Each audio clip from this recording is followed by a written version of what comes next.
Nah, sekarang saya bicara apa itu yang dibicarakan Bu Sandra. Ini mungkin akan membahas. Pertanyaannya adalah electromagnetic resonance dari biologi itu fakta atau mitos? Lanjut. Ternyata bioresonansi terapi itu adalah terapi yang non-invasif, tidak disuntik, tidak disuruh minum. Untuk apa? Ternyata melakukan restorating, melakukan pemulihan. Jadi satu terapi untuk memulihkan. Sekarang apa yang dipulihkan? Dalam tubuh kita ternyata banyak sekali frekuensi-frekuensi yang abnormal. Jadi kalau kita tidak makan buah, jangan salahkan kita kena sakit. Bukan bicara keturunan. Ini saya makan buah dulu setiap hari, saya makan jus dulu setiap hari, tapi jusnya cuma 1 gelas. Gak artinya itu bukan makan. Definisi makan itu adalah lapar. Definisi makan itu adalah lapar sampai nah itu baru makan. Kita gak ada yang makan buah sebanyak itu.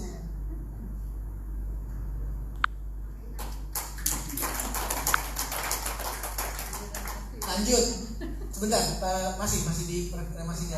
Tolong dilihat, apa yang dilakukan oleh bioresonansi terapi? Sederhana, melakukan perbaikan frekuensi abnormal ini back to normal. Hanya itu yang dilakukan oleh Genio. Tepuk tangan buat Genio. Jadi Genio tidak bicara obat, Genio tidak bicara sakit A, sakit B, no. Genio hanya tahu atau hanya akan mengarahkan dalam tubuh seseorang itu ada frekuensi abnormal, dan Genio akan membalikkan ke posisi normal. Ini contoh adalah kasus ketika kita sudah bicara dengan gagal ginjal. Gagal ginjal nggak ada selesainya dengan obat dan tidak mungkin diberikan obat. Satu-satunya yang memperbaiki adalah bioresonansi. Itulah Genio. Lanjut. Ternyata bioresonansi bisa mengatasi imunodefisiensi. Tadi sudah disampaikan sama Bu Sandra. Orang yang autoimun pun selesai. Ada yang punya saudara kena autoimun sampai dikasihkan methotrexate atau obat kanker? Gak selesai, sampai mati dia akan autoimun.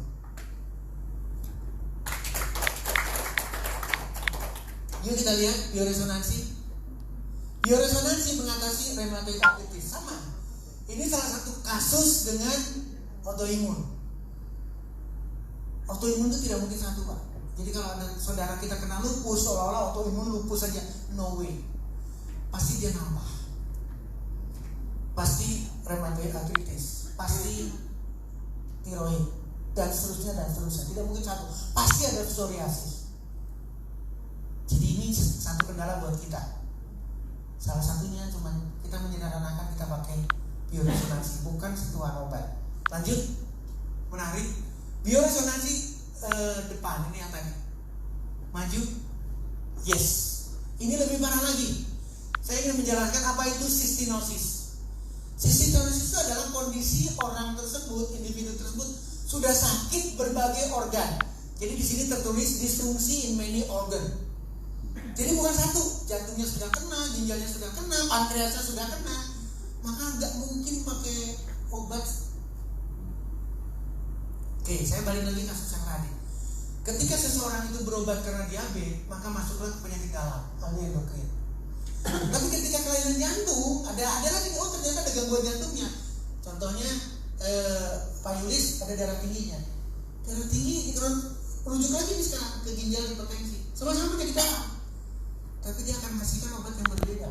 Maka nambah 1, 2, 3 terus nambah lagi. Tidak selesai dengan obat itu. Cystinosis bisa diselesaikan oleh bioresonansi terapi. Lanjut, menarik. Nah, bagi orang yang ingin menghentikan rokok, masih mending kalau cuma rokok doang. Rokok ganti sama vaping sekarang. Percuma. Ini yang lebih parah lagi, narkoba. Nah, menarik nih. Kalau ada saudara kita, kerabat kita yang kena narkoba, segera selesaikan dengan frekuensi. Lanjut. Ada penelitian yang bagus sekali. Kalau disfungsi ereksi nggak usah dibicarakan, pinter semua. Mau dikasih resep sama saya? Buat ibu-ibunya. Kalau suaminya bermasalah, berubah total karena isinya adalah frekuensi. Cepetan. Itu saya nggak boleh nanya. Kan kalau resep dari dokter nggak ada pertanyaannya. Lanjut. Nah, ini penelitian menarik karena adalah dibagi dalam 2 kelompok. Ini kelompok kontrol 19 pasien, kemudian 30 orang kelompok yang diberikan bioresonansi terapi. Hasilnya, Mas Luis, ternyata kesehatan fisiknya ini adalah dengan cara berjalan sekian kilo. Saya lupa hari ini saya sudah berjalan berapa kilo. Hanya jalan kaki saja. Ternyata peningkatannya signifikan. Jadi aktivitas fisiknya meningkat luar biasa dengan bioresonansi, khusus stamina. Lanjut. Tekanan darah turun tanpa amlodipin, tanpa losartan, tanpa esimilika. Lanjut. Nah, ini temannya Pak David. Jadi Pak David gak bakalan takut dengan kolesterol. Dia makan kolesterolnya turun secara signifikan dengan bioresonansi terapi. Tanpa anti kolesterol, tidak dikasihkan statin ini, statin itu, tidak diberikan fibra. Coret. Lanjut. Bone marker, kesehatan tulang signifikan. Lanjut. Yang terakhir, ini kecantikan. Ayo siapa mau cantik segera berikan frekuensi cantik. Kenapa? Karena suhu atau temperatur kulit itu meningkat. Metabolismenya, kolagennya, pembentukan semua yang diperlukan di kulit tuntas. Lanjut, Mas Luis, balik lagi ke sini. Ini hasil frekuensi loh. Kita nggak boleh ada pertanyaan lagi. Buah itu luar biasa. Buah itu isinya sekian ribu frekuensi. Kalau masih ragu, semoga tidak ketemu di surga. Lanjut, ya. Lanjut Mas. Nah, ini yang tidak pernah ketemu. Apakah sakit saya bisa sembuh tanpa minum obat? Gak bisa, harus minum obat sampai mati. Iya dok. Jangan lupa bulan depan sakit lagi ya. Gitu dok.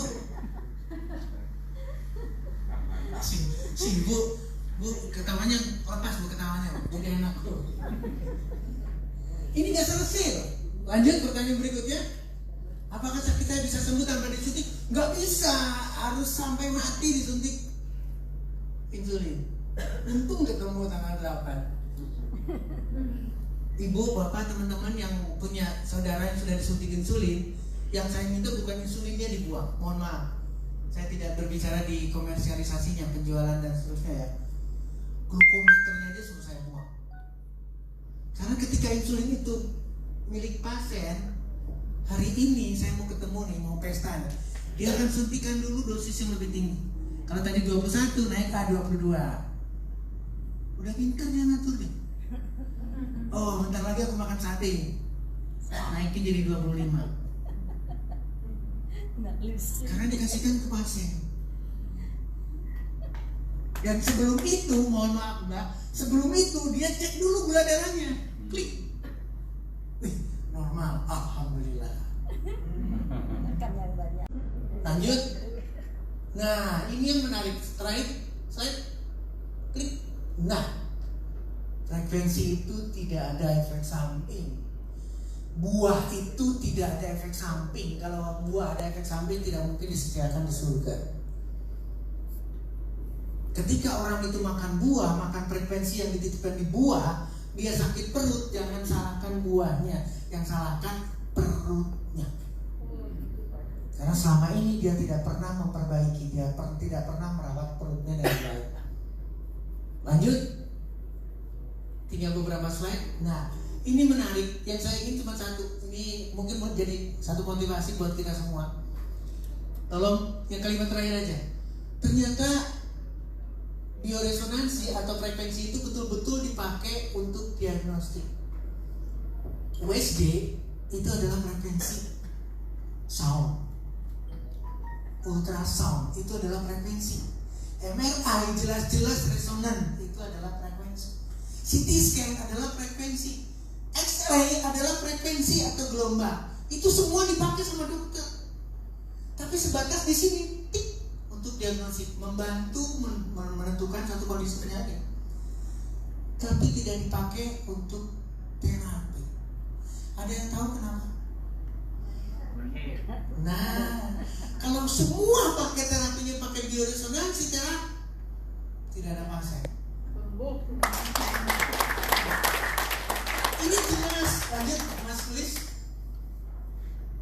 Nah, ini tadi udah diceritakan sama Bu Sandra. Ini alat-alat. Jadi perjalanan itu panjang. Frekuensi itu udah dipakai udah lama. Makanya dimusuhin. Lanjut. Ini bukunya. Frekuensi terapi. Bukan sekedar apa kata-kata di blog, di Facebook atau di media sosial. Bukan. Ini udah keilmuan yang tinggi sekali. Tidak mau dipakai oleh dokter. Kenapa? Karena kalau pasien yang pakai frekuensi tidak ada yang salah. Dokter tidak dapat duit lagi dari sana. Makanya bermusuhan. Tadi saya di depan diskusi, saya dengan Pak David bicara di rumah sakit Cinta Insani Pematang Siantar, rumah sakit yang lumayan senior sekali rumah sakit itu. Direktur rumah sakit dan semua dokter-dokter hadir di situ. Yang saya bicarakan ini. Dan setelah itu apa yang terjadi?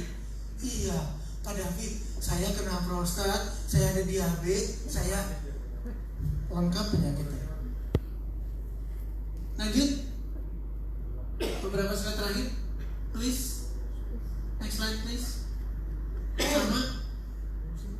Sampai tumor itu bisa diselesaikan. Kalau tadi bicara kanker, bicara operasi, tumor pun bisa diselesaikan dengan frekuensi. Lanjut. Frekuensi itu banyak. Ini yang kita perhatikan dari mana sekarang? Yang saya itu cuma satu.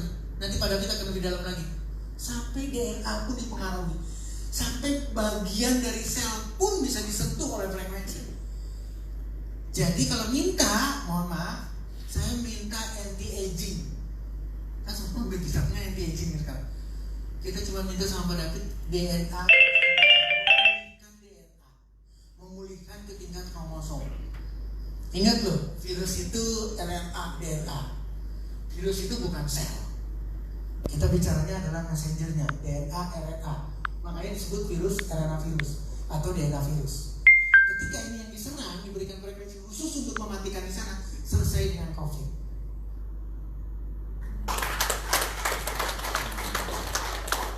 Ibu bapak, pertandingan antara virus dengan manusia tidak pernah dimenangkan oleh virus.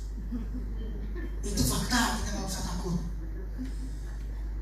Campak sampai hari ini masih ada, Pak. Anak kita lahir umur 9 bulan dikasih campak. Hepatitis sampai hari ini ada, baru lahir udah disuntik hepatitis.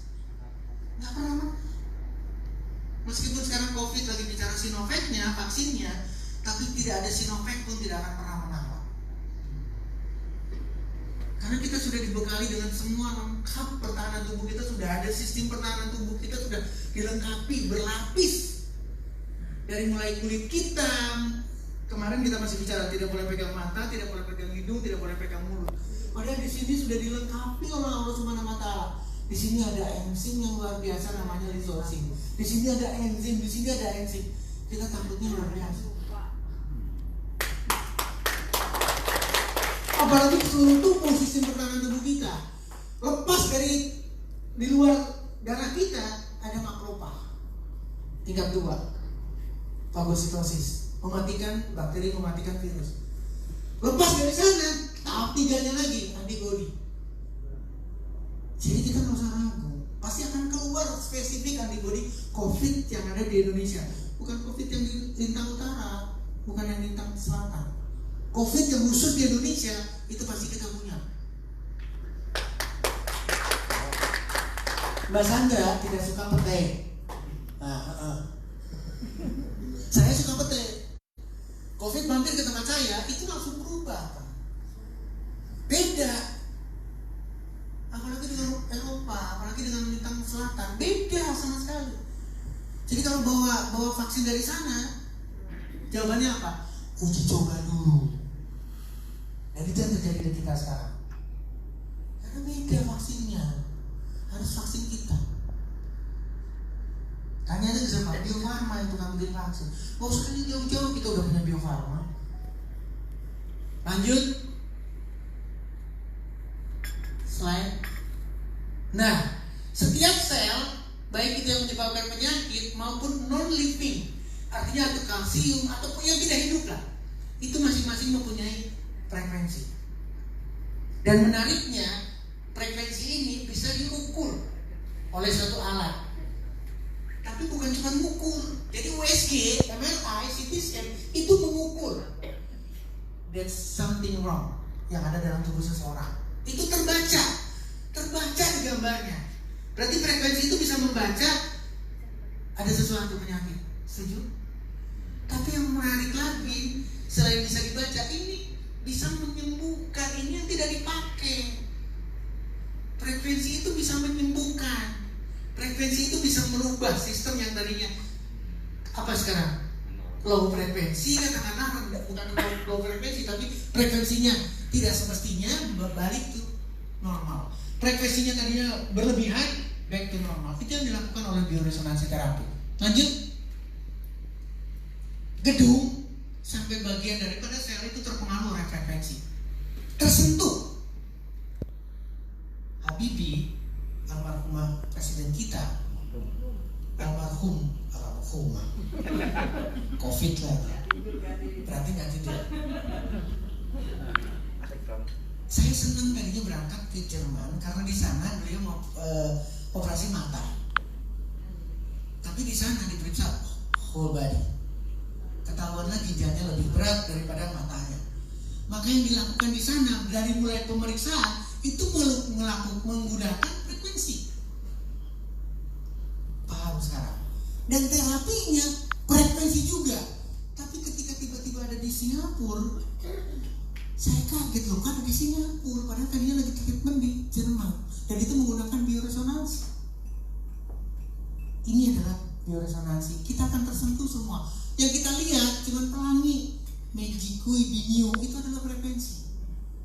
Tapi di kanan kirinya sekian ribu frekuensi itu tidak terbaca sama kita, tidak terasa. Bunda Lucy nggak ngerasain ada frekuensi yang ngalir yang dipakai oleh genionya, tapi di situ bergerak, di situ dapat manfaatnya.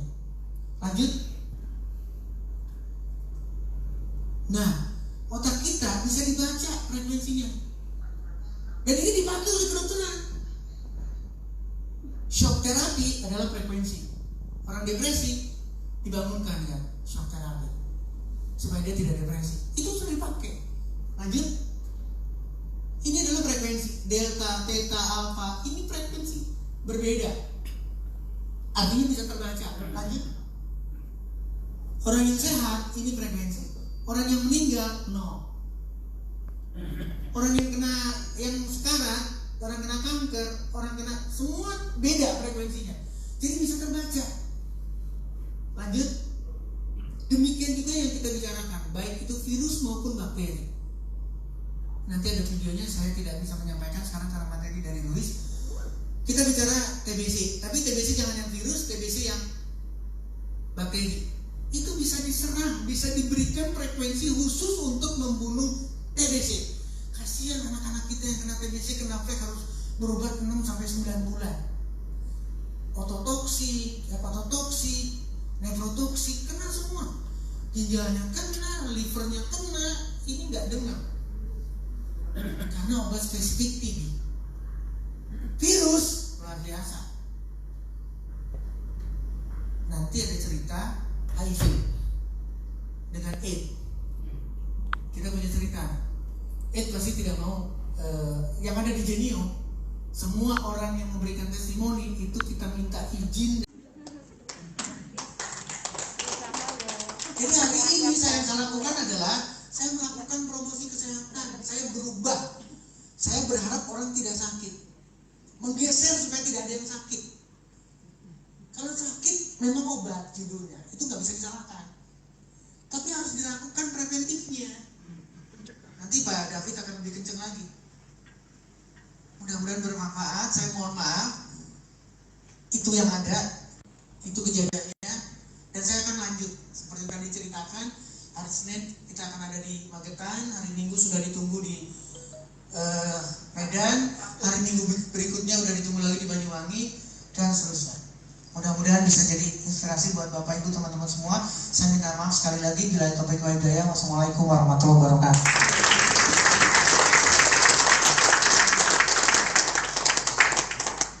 Lanjut lagi tepuk tangannya biar semangat.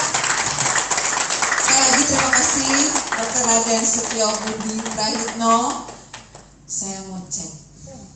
Ini kan sudah dengar paparan yang luar biasa ya Bapak Ibu. Dapat sesuatukah Bapak Ibu hari ini? Dapat. Oh, yang sini agak lebih kencang dari yang sini. Yang sini nggak dapat apa-apa? Dapat. Oh, biasa aja. Kalau terlalu kencang saya yang keder. Baik Bapak Ibu sekalian, saya yakin bahwa dengan kita mau mendengarkan orang lain, mau belajar, mudah-mudahan itu ada manfaatnya tidak hanya untuk hari ini, tidak hanya untuk diri sendiri, tapi akan bermanfaat juga untuk banyak orang. Jadi kalau bicara tentang Jenio, mungkin bagi yang belum tahu Jenio sampai sekarang tuh masih bertanya-tanya, Jenio itu apa ya? Banyak yang nanya ke saya bilangnya begini, Jenio itu jam kesehatan ya, soalnya dipakainya kayak jam. Maka saya langsung menjawab, bukan, ini adalah alat terapi. Kalau jam kesehatan yang juga ada banyak, itu ada yang untuk mengukur suhu tubuh, untuk misalnya detak jantung. Apakah Jenio juga seperti itu? Tidak. Jadi Jenio itu bukan checker, bukan alat untuk ngecek apakah saya deg-degan atau mungkin suhu tubuh saya itu normal atau tidak normal, bukan itu. Tapi Jenio ini adalah alat terapi untuk mengkoreksi. Jadi dia punya fungsi itu korektor. Begitu ya, dokter. Seperti itu. Maka yang tadi Dokter Setio ceritakan itu secara fungsi itu mengkoreksi. Dari yang tidak normal dia menormalkan, dari yang berlebihan dia normalkan, dari yang kurang dikoreksi supaya fungsi-fungsi sel yang ada dalam tubuh itu dia normal, insya Allah kita sehat.